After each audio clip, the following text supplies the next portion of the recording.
Today, we are very grateful to have Jeff Green. Hi, Jeff. Hello, good morning. Good morning. So, if you do not know Jeff Green, which I'm sure a lot of you knows Jeff, he's from Oakdale, California. He has been Allison James Estates and Homes broker for over 7 years. Seven this year, right? That's Woohoo! right. 7 years. 7 years and manage over 180 agents out there. Beside being a wonderful broker for Allison James, he's also closing deals. And I think he closed what, 25 deals this year on top of being the managing broker, correct? Something like that. I don't know. Lost track. Something like that. So I'm sure you know how to deal with difficult tasks, right? Yes, So, ma'am. We so, have let, plenty of them. so let's start with talking about difficult tasks in the real estate in general, which can be very different from one person to another. An example, for me, prospecting is not a difficult task, but file management is a very difficult task. So can you tell us, give us some example, what you think you consider difficult task?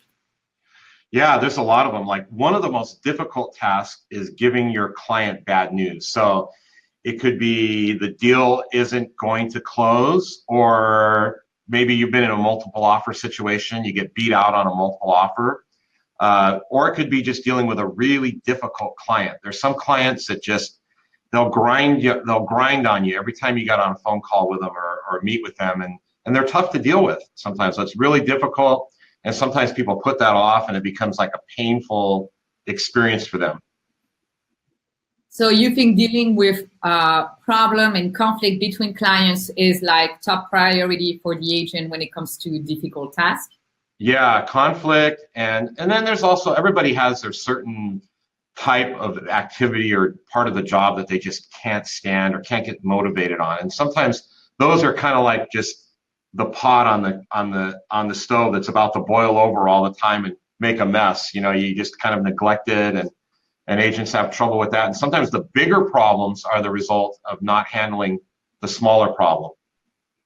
And sometimes it's also based on what you have done before, being more prepared so you don't get to that difficult task. Exactly.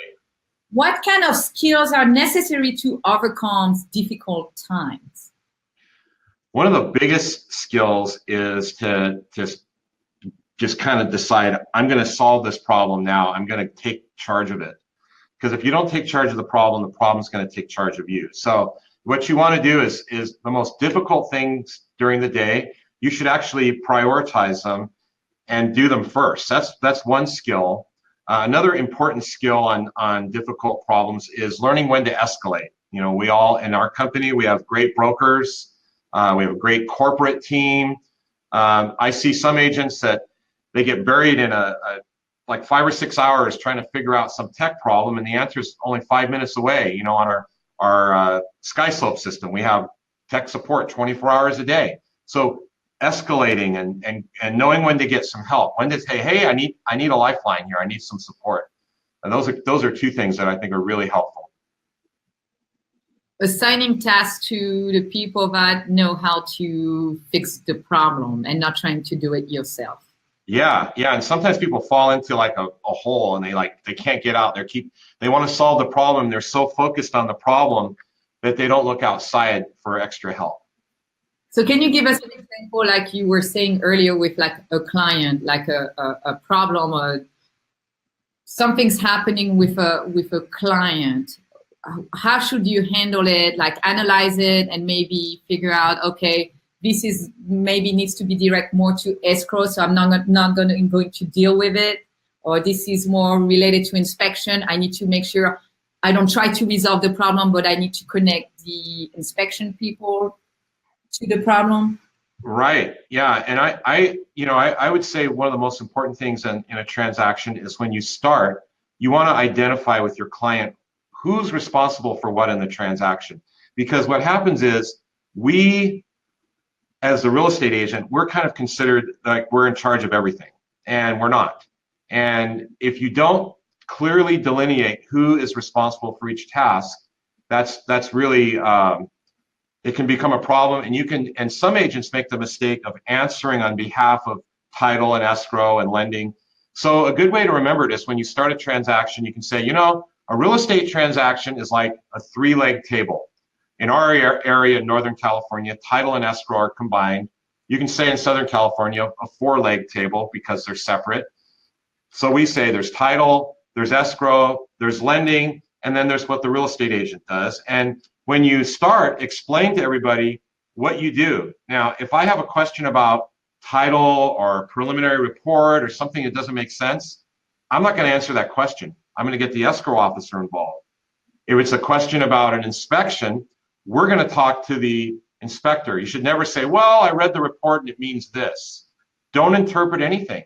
That's not our job. So, and even on the contracts, if you don't understand something or something comes up, we have our car legal support line, we have our brokers, and you can escalate that, because it's okay to consult and get extra help and to take things up a level. And your clients will appreciate it. Another thing, when you're in that situation, is to stop pointing finger at the people, going to see the buyer or the seller and said, oh, that's not me, that's escrow. Or, that's not me, that's the inspection. You just need to handle the situation without pointing the finger. I end up many times on some issues. It doesn't matter if it's escrow or whoever it is. You got to deal with the problem and not just pointing finger at people. Yeah, you work on it as a team. Everybody's a team. And, one extreme is pointing fingers. The other extreme is answering all the questions yourself. And so you've got to find the balance in the middle and make it really clear. Another good resource is title companies, escrow companies, and a lot of other service providers have a lot of videos. Like here's a video that you might have on, I looked at one the other day, how to read a preliminary title report. When the buyer or seller gets a preliminary title report, send them the video. And then it'll help answer a lot of questions in advance and might save you from a lot of difficult situations. Now, what are the benefits of quickly conquering a difficult task? Those are great. So if you can conquer your difficult tasks in the morning, then it's like you climb the mountain at the beginning of the day and then you can coast down the rest of the day.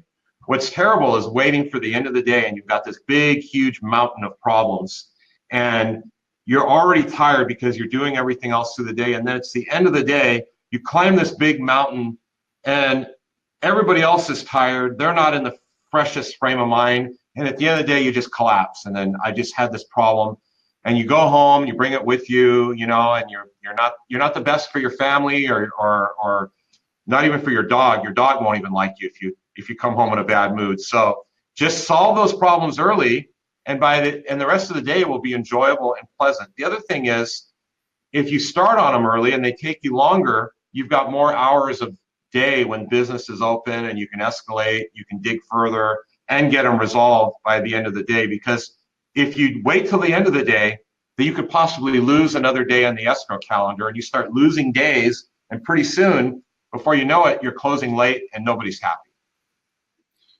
I think too, when you start with the difficult problem in the morning or when you start your day, you have a better outcome. You're more positive, you're more productive, and you will make better decisions. Don't you agree with that? Yeah, your mind is rested, you're fresh.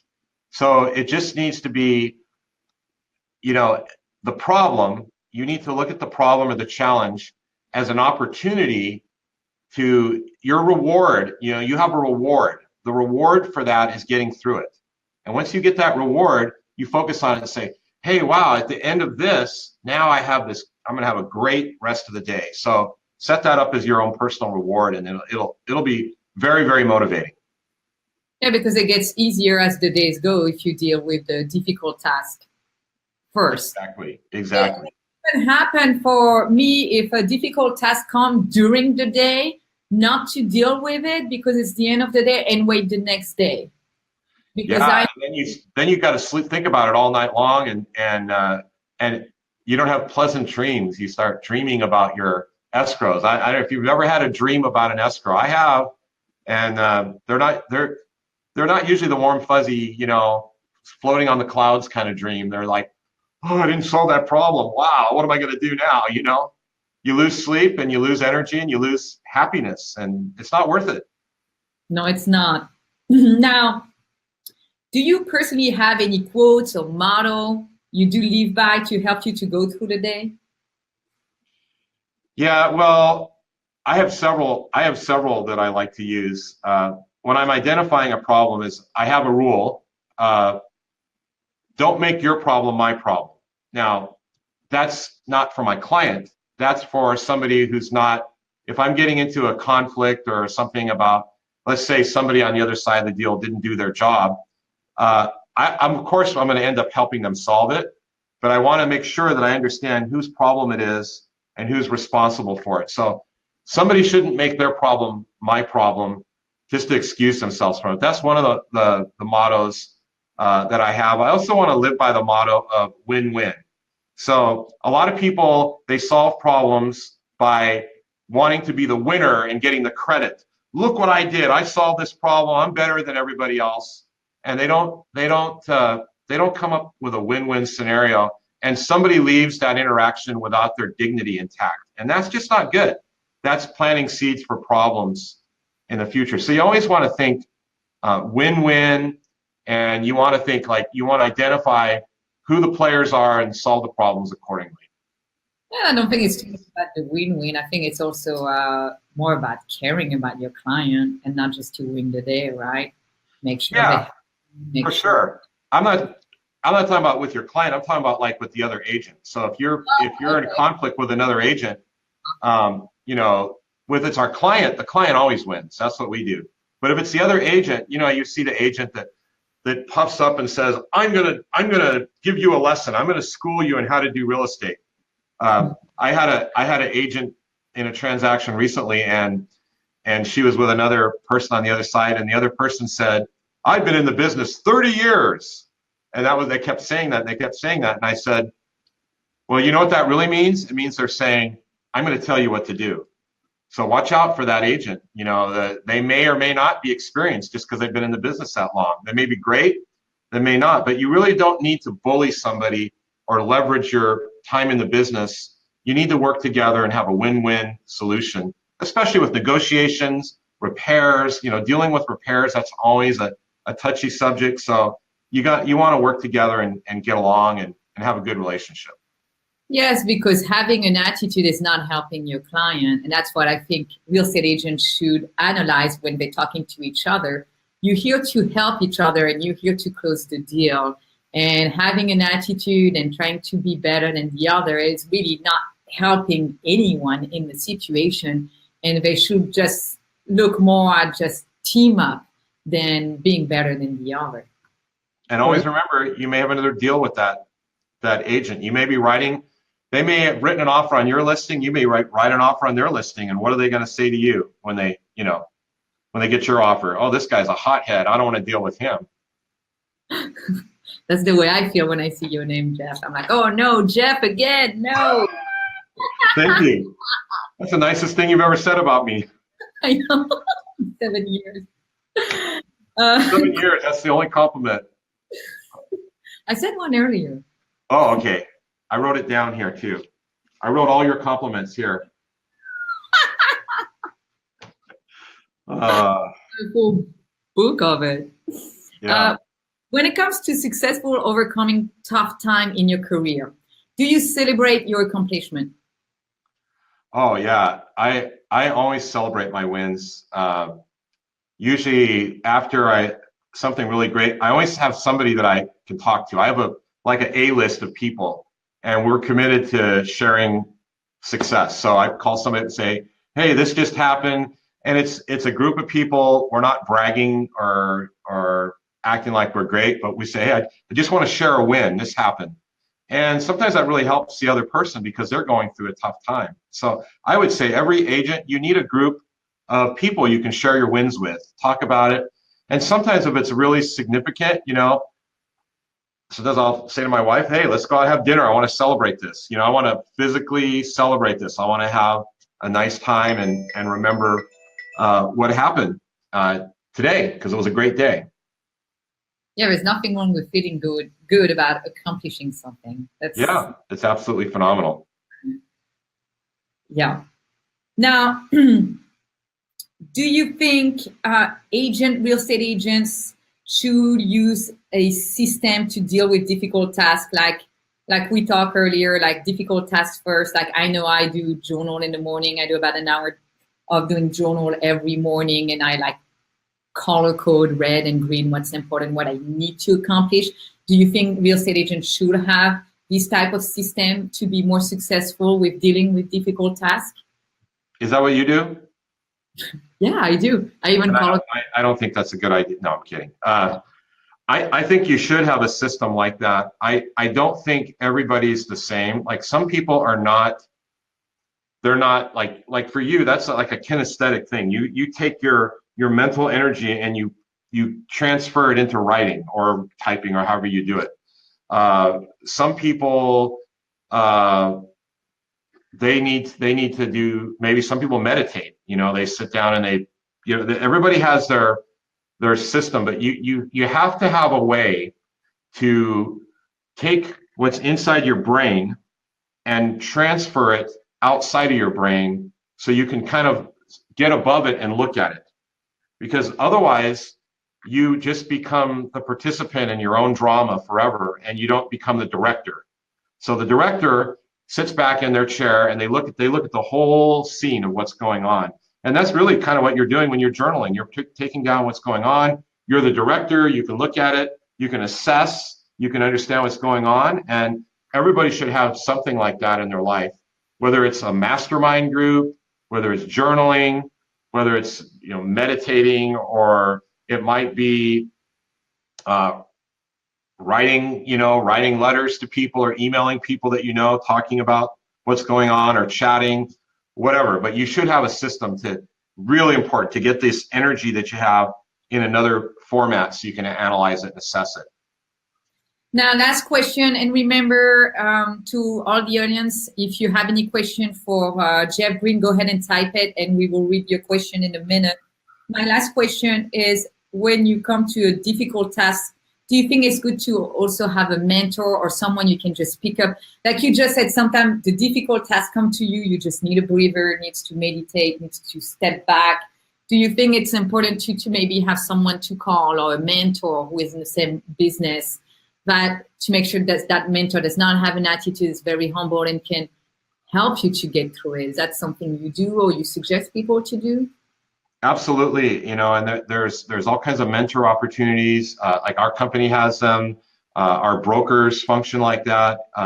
Sometimes it's just soundboarding. Sometimes you just have to articulate what you're thinking, speak it out, and you discover the answer. And I've done that for many agents over the years. I just pick up the phone, they start talking, and before they get done asking the question, they already know the answer because it was in their mind. And I just say, you're right.